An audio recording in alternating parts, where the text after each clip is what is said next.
One man who's already having a tough Super Bowl, the governor of New Jersey, Christie, who was booed at a pregame event overnight in Times Square. This as he's taking a hard and very personal run at a former staffer who is now accusing the governor of lying about the so-called Bridgegate scandal that has really engulfed his administration.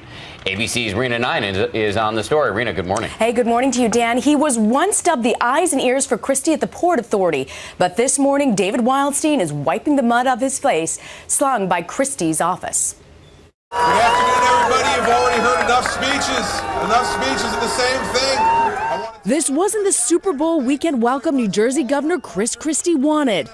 Now Christie is on the attack, taking aim at former ally and transportation official David Wildstein, who alleges there's proof Christie knew about the GW Bridge lane closure earlier than he claims. In an email to friends and family obtained by ABC News, the governor's office went after Wildstein, claiming a controversial tenure as mayor of Livingston, who made moves that were not productive. Christie piled on the political power, quoting Fort Lee Mayor Mark Sokolich, who highlighted what he describes as Wildstein's credibility issues, and even mudslinging from the 70s, writing that Wildstein was accused of deceptive behavior by his high school social studies teacher.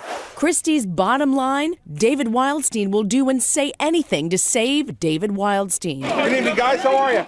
But some wondering how the New Jersey governor could now be attacking so aggressively the man he trusted and put into a position of power. Much like the game on this field, the psychological warfare can't be ignored with new attack ads. Maybe the folks in Washington, D.C. should tune in their TVs right now. Some believe the damage is done. The governor really thought that this would be his crowning achievement, that he would really kick off his presidential campaign essentially at the Super Bowl.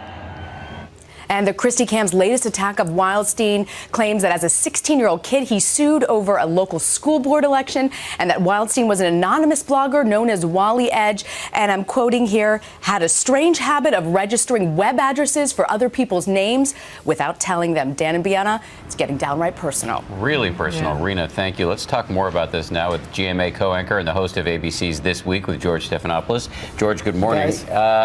Rena raised this question, but how effective are these attacks likely to be, given that Christie hired Wildstein in the first place? It's an excellent point, but it really all depends on what Wildstein has. Remember that letter from his lawyer on Friday said that evidence exists that Christie wasn't telling the whole truth at that press conference about what he knew about the traffic. Doesn't necessarily say he has the evidence. This is all going to come down to what exactly Wildstein's testimony is to all these investigations and whether he can prove that Christie wasn't telling the truth. Meantime, he was seen as a front-runner for the Republican Party for 2016. Yesterday, we had ABC News analyst Matt Dowd on the show, and he said that the chances of Christie now becoming president of the United States are about the same as Amanda Knox going on vacation in Italy. So pretty low.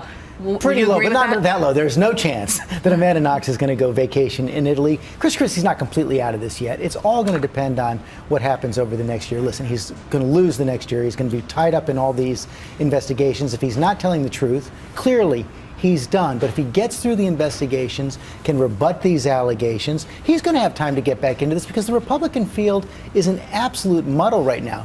3 months ago, he was the front runner. Now he's just part of the pack, but he's not completely out of it. Interesting perspective. And let me ask you a question that Bianna was asking during the break, which is if one of the perceived problems for Christie is that he's a bully, why put out a memo like this, which does in some ways look like he's bullying Wildstein, bringing up things from when he was 16 years old? I got to say, I was surprised by it. But I think it shows the potential damage of the kinds of charges he's raising.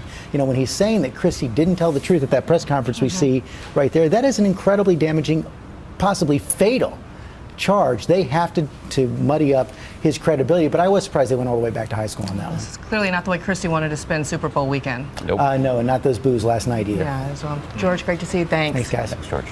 And George will have his guests and much more coming up later on ABC's This Week. Now to Ron Claiborne with the morning's other top stories.